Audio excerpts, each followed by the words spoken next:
Se focarmos apenas no seu jogo, percebemos que Ângel Di Maria merece muito mais reconhecimento do que tem. Ele é um jogador enormemente subestimado. Mas quando você conhece sua história de vida, todos os pequenos eventos estranhos, todas as coisas pelas quais ele teve que passar, você perceberá que ele tem uma história muito especial. Ele cresceu extremamente pobre, a ponto de que o simples fato de ter crescido saudável já o torna surpreendente. Sua família era tão amorosa que sacrificou quase tudo por ele. Em um momento, ele foi vendido a outro clube em troca de 26 bolas. No final, ele perseverou, ascendendo a velocidades vertiginosas, formando equipe tanto com Cristiano Ronaldo quanto com Lionel Messi nos momentos mais importantes de suas carreiras e devolvendo o orgulho à Argentina. Ele foi parte fundamental da conquista tanto da Copa América em 2021 quanto da Copa do Mundo em 2022. Esta é a história de Ângel Fabián Di Maria. Isto é Arena Esportiva.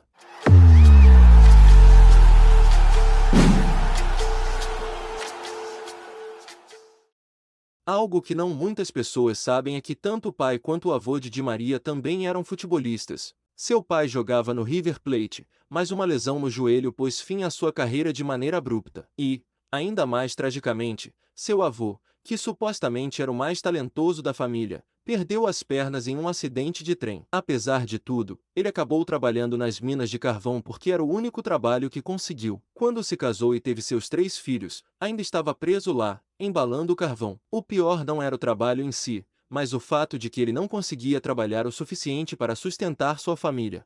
Então, as crianças tiveram que se juntar, e obviamente as crianças não deveriam estar trabalhando com carvão. Ângel Di Maria disse uma vez que o carvão era tão tóxico que, eventualmente, até as paredes brancas se tornavam negras em sua casa simplesmente por transportar os sacos de um quarto para outro. Mais desgastante ainda era que eles lutavam tanto porque estavam presos pagando por 2 casas. Seu pai havia se tornado fiador de um amigo e um dia esse amigo o enganou, o que fez com que os bancos perseguissem a família. No entanto, Ângel era uma criança muito difícil de lidar. Ele nunca parava, e se sua mãe tirasse os olhos dele por um segundo, um desastre ocorria. Uma vez, quase acabou em tragédia. Veja, sua mãe tinha uma loja em sua própria casa, onde vendia sabão e alvejante, o que significava que tinha que manter a porta da frente aberta. Um dia, o jovem e imprudente Ângel correu diretamente para a rua, e se não fosse por sua mãe salvá-lo de um carro que se aproximava, ele teria sido atropelado. Certamente, havia alguma maneira de acalmá-lo, e de fato havia.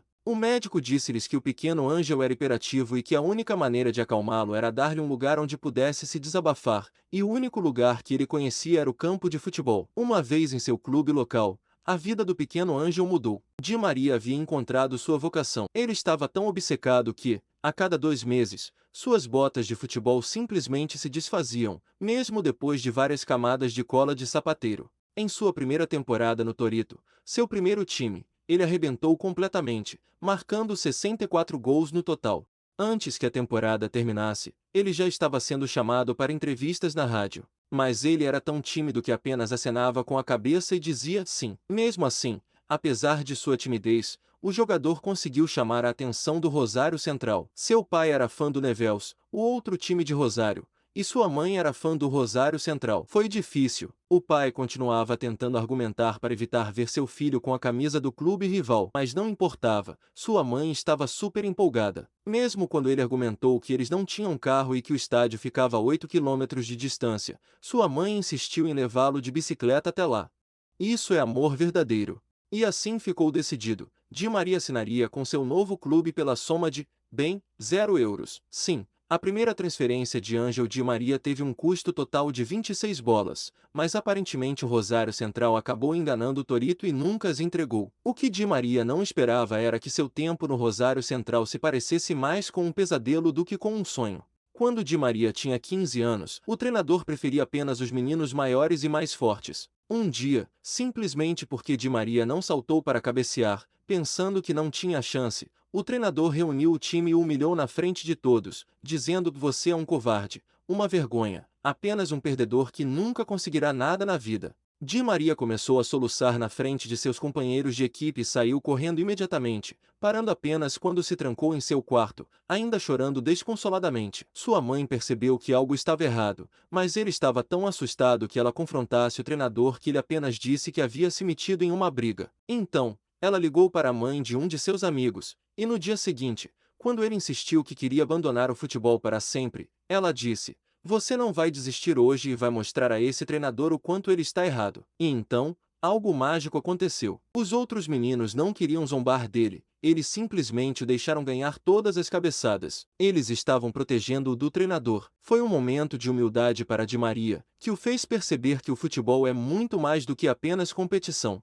Mas aos 16 anos ele enfrentou outro grande teste. Não parecia que ele tivesse chance de chegar ao time principal, e para sua grande tristeza, seus pais lhe disseram que ele teria mais um ano para tentar ou teria que desistir e trabalhar em tempo integral com seu pai. Felizmente, sua oportunidade chegou em janeiro e, em dezembro, no último mês, ele foi chamado. A partir daí, foi uma loucura total. Sua carreira decolou como a de poucos. Em sua segunda temporada, ele gradualmente ganhou um lugar no time titular e começou a pressionar todos. Mas, na verdade, o momento que o levaria ao próximo nível seria a Copa do Mundo Sub-20. Ángel Di Maria nem sequer jogou os 90 minutos completos da final. De fato, ele se machucou ao chocar-se com um jovem chileno que você talvez conheça, chamado Arturo Vidal. No entanto, com 3 gols em 3 jogos e com a Argentina como campeã do mundo, seu nome ficou gravado na memória de muitos que o viram. Isso levou o Benfica a desembolsar 8,3 milhões de dólares por sua contratação, esperando que o jovem fosse um substituto a longo prazo para sua estrela Simão Sabrosa. Mas então, em sua primeira temporada, seus números não eram exatamente impressionantes. Mesmo assim, sua atuação nos Jogos Olímpicos foi mais do que suficiente para convencer a todos de seu talento. Primeiro, marcando na prorrogação para evitar a eliminação contra os Países Baixos, e depois marcando o único gol na final contra a Nigéria para conquistar a cobiçada medalha de ouro. E depois de se adaptar durante mais uma temporada na Europa, ele finalmente conseguiu alcançar sua melhor forma, 10 gols e 19 assistências em uma única temporada, o que significa um gol a cada 128 minutos, superando todas as estrelas do futebol português da época, desde Aimar até Ramírez e Hulk, ganhando o prêmio de jogador da temporada da Liga e o de maior provedor de assistências. Eventualmente, ele se juntou à Argentina para jogar a Copa do Mundo de 2010, recebendo os maiores elogios, com o próprio Maradona escolhendo Di Maria, acima mesmo de Lionel Messi, como o jovem que ele esperava que se tornasse a próxima superestrela argentina, e afirmando que o Benfica deveria pedir 200 milhões de euros por sua transferência. Junto com elogios como esses, veio o foco da atenção, e o Real Madrid não hesitou em contratá-lo em um acordo que, de fato, os fez pagar até 40 milhões de euros, mais do que qualquer outra contratação de Mourinho na época. No entanto, Ángel Di Maria sabia que seu maior desafio até então estava prestes a começar.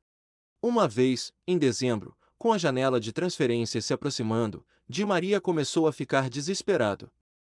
Ele queria tanto se firmar que, a partir desse momento, ele começou a mostrar a todos o seu verdadeiro valor. Finalmente, sua paciência e trabalho árduo começaram a ser recompensados. Ele se destacou no Real Madrid, formando uma das melhores parcerias ofensivas da Europa com Cristiano Ronaldo e Karim Benzema. Suas assistências se tornaram lendárias, e ele era frequentemente elogiado por sua visão e precisão no campo.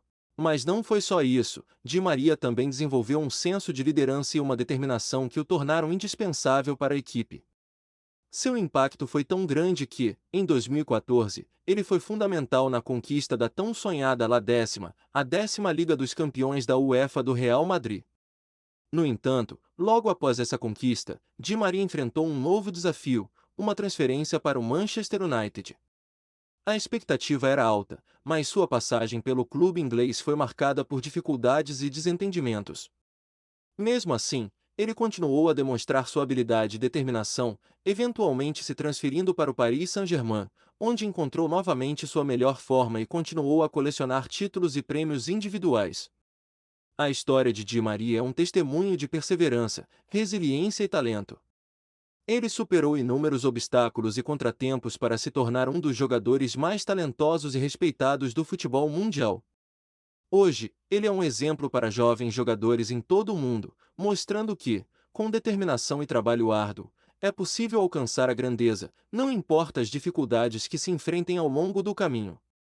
Em 2021, na que poderia ter sido sua última Copa América, viveu um torneio mais tranquilo, conseguindo apenas uma assistência.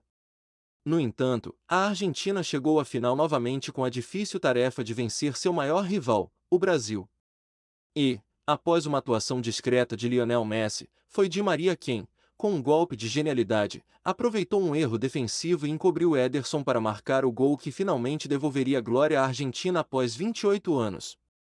Di Maria se tornou um herói, foi um momento avassalador e verdadeiramente merecido, que compensou parte do sofrimento que havia experimentado.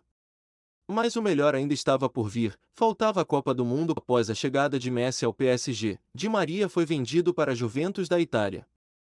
A temporada foi cheia de polêmicas e problemas por escândalos de corrupção. Sua passagem pela Juve foi mais discreta, com apenas 8 gols e 4 assistências, o que fez parecer que Ângel estava chegando ao ocaso de sua carreira aos 35 anos. Na Copa do Mundo do Catar, o futebol retribuiu todos os sofrimentos, sacrifícios e lágrimas que o Fidel havia derramado durante toda a sua vida como jogador.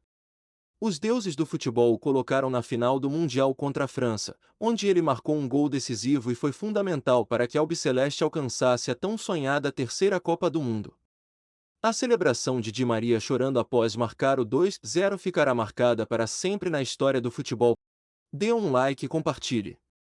Nos vemos na próxima. Isto é Arena Esportiva.